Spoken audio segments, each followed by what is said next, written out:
It's great to be here. In fact, I think that we kind of take it for granted, the fact that we're here to talk about what we're talking about today.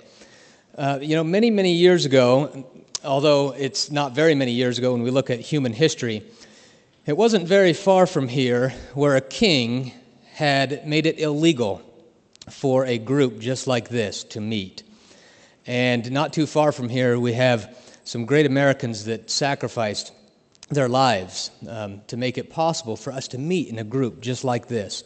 So it's fantastic that we've been able to gather together. And I thank those that went on before us, those Americans that were before us that helped to bring this kind of activity to modern times. And it reminds me of a story of a conversation that I had with my 8-year-old daughter. This is a couple years ago. She's 10 years old now. But we were having this conversation. She said, "Daddy, why can't we shoot off fireworks in our own yard?" Now, in Arizona, we couldn't shoot off anything, although thanks to my friend Andy Biggs, we can now have sparklers and a few things like that. But at this time, nothing. We couldn't shoot off sparklers, firecrackers, nothing. And I said, well, government doesn't really think we're responsible enough to handle fireworks in our own yard. And she said, "But Daddy, you shoot off fireworks, the big fireworks, during Constitution Week." And we do. Just last weekend, we had our big Constitution Week event, big 4th of July style fireworks show. And I said, "That's right, I do, but I have to get government's permission to do that." And she said, "Well, that's kind of strange. So they think you're responsible enough to shoot off the big fireworks, but not the little ones in your own yard?" And I said, "Yeah, that's kind of odd." And she said, "Yeah." So she continues to ask me questions like this. Why is government doing this? Why is government doing that? Finally, as an 8-year-old, out of frustration, she said, "Daddy, why don't we just tell government to stop?" And I said, "Well, government's gotten a little bit too big, a little bit too powerful, so it's kind of hard to tell government to stop sometimes." And she said, "Oh, like a king." I said, "Exactly like a king." And then she said, "Oh, no, don't tell me we have to go through that again." And I said, "Well, what are you talking about?" She said, "Oh, Revolutionary War and things like that." And I said, we may have to rise up against our government, but we have tools that were provided to us that the founders never had. We have the ability to meet, assemble like this. It's legal for us to do this now. We have the ability to vote. What an amazing power the right to vote is. The ability to, in a 6-year cycle, we can replace our entire government if we have the will to do so. Really an amazing power. We have the right to gather together and petition our government for a redress of grievances. Really some just amazing things. And so I was excited to tell her that I was coming to a conference like this to participate in one of these things in which we can tell our government that enough's enough. We can rise up against the king, so to speak, but what a great opportunity to do it by peaceful means and to come together on both sides of the aisle and try to figure out if we can make this work. Now, personally, I believe that a Article 5 convention is a great provision, and I'm glad that it's in the Constitution. But I do not think that now is the time to do it.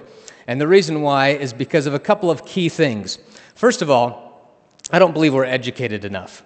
The founders were amazing. When they got together in Philadelphia in 1787, they decided to get together to work out their system of self-government with purpose and wisdom, rather than by conflict and by force and things like that. And so they decided to talk it. So what did Madison do to prepare?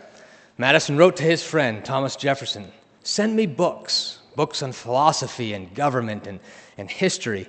And he sent him books, but not just one or two. He sent him books by the hundreds. And Madison prepared. And the other delegates said that he was the most able among them. And that's really what we need to do. If we want to really understand how we can come together in a Article 5 convention, we've got to educate ourselves. In fact, Thomas Jefferson said that the only true corrective to constitutional abuses is education. And on another occasion, he said, if we just enlighten the people, and tyranny and oppression will vanish like evil spirits at the dawn of day. And so education is incredibly important. And so what do we need to be educated in? I believe we need to be educated in our history, not just in the history of our nation, but the history of the world. That's what the founders did. They tried to understand what works and what doesn't work. They went way back and understood natural law from Cicero and Blackstone. or they go back and understand mixed governments, or as we call it today, checks and balances, separation of power, from Montesquieu and Polybius. And they went way back in history and figured out what works and what doesn't work. They discovered natural law principles as it relates to human happiness and government and things like that. They really didn't have many original ideas. They just gathered together all these great ideas from history. And that's still something that I think that we need to do today. So, for example, I'm hearing an awful lot of people talk about how terrible the corporations are and how they're buying our congressmen and our senators and how they're basically controlling everything. I agree with that. I think it's terrible.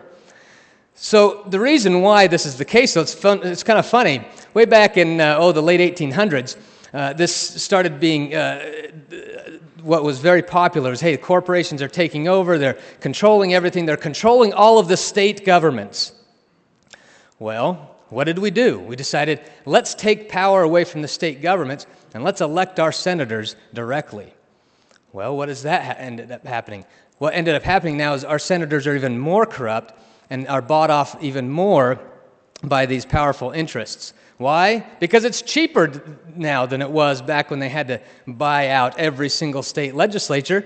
They can now do it at a lot lower cost. The corporations pushed for it. They loved it, and they love it today.